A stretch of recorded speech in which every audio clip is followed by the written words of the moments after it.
Praise the Lord. கர்த்தருடைய பரிசுத்த நாமத்துக்கு மகிமை உண்டாவதாக. இந்த வியாழக்கிழமை காலையிலே உங்களை சந்திப்பதில் மிகுந்த சந்தோஷம். இந்த நாளுடைய தியானத்துக்காக ஒரு வேத பகுதி வாசிப்போம். அது நீதிமொழிகள் 8ஆம் அதிகாரம் 4-5.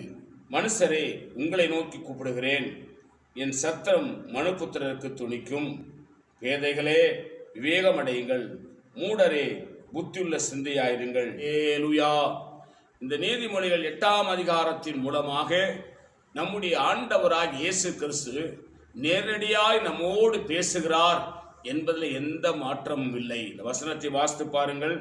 ஞானம் கூப்பிடுகிறதில்லையோ, புத்தி சத்தமிடுகிறதில்லையோ என்று சொல்லிட்டு 4ஆம் வசனம், மனுஷரே, உங்களை நோக்கி கூப்பிடுகிறேன், என் சத்தம் மனுபுத்திரருக்கு துணிக்கும். இயேசுதான் உங்களை பார்த்து கூப்பிடுறார்.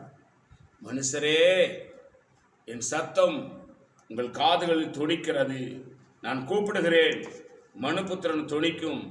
பேதைகளே, என்னை அறியாமல் இருக்கிறீங்களே, என்னை விளங்கிக் கொள்ளாமல் இருக்கிறீங்களே, நான் தான் உங்களை படைத்தேன், நான் தான் உங்களை சிருஷ்டிகர்த்தா, நான் தான் உங்களை உருவாக்கினேன், நான் தான் உங்களுடைய உண்மையுள்ள தெய்வம், நான் தான் இந்த உலகத்திலே உங்களை ஜனிப்பித்தேன்.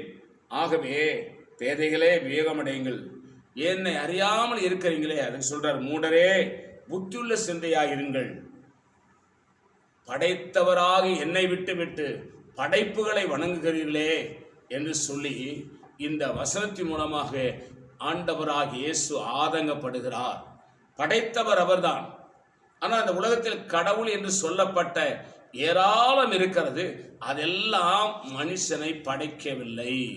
மனுஷனுக்காக இந்த உலகத்திலே தன் ஜீவனை கொடுக்கவில்லை. இயேசு ஒருவர்தான் மனிதனை படைத்தார், ஜீவனை தந்தார், உயிர்த்தெழுந்தார், மீண்டும் வரப்போகிறார். ஆகவே உங்களை பார்த்து இயேசு சொல்றார், மனுஷரே, உங்களை நோக்கி கூப்பிடுகிறேன் என்று அழைக்கிறார். நான் உங்களுக்காக ஜெபிக்கிறேன். பரிசுத்த பிதாவே, இந்த காலவேளைக்காய் ஸ்தோத்திரம்.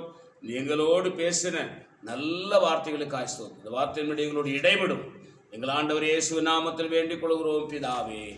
ஆமேன். God bless you. கர்த்தர் உங்களை ஆசீர்வதிப்பாராக.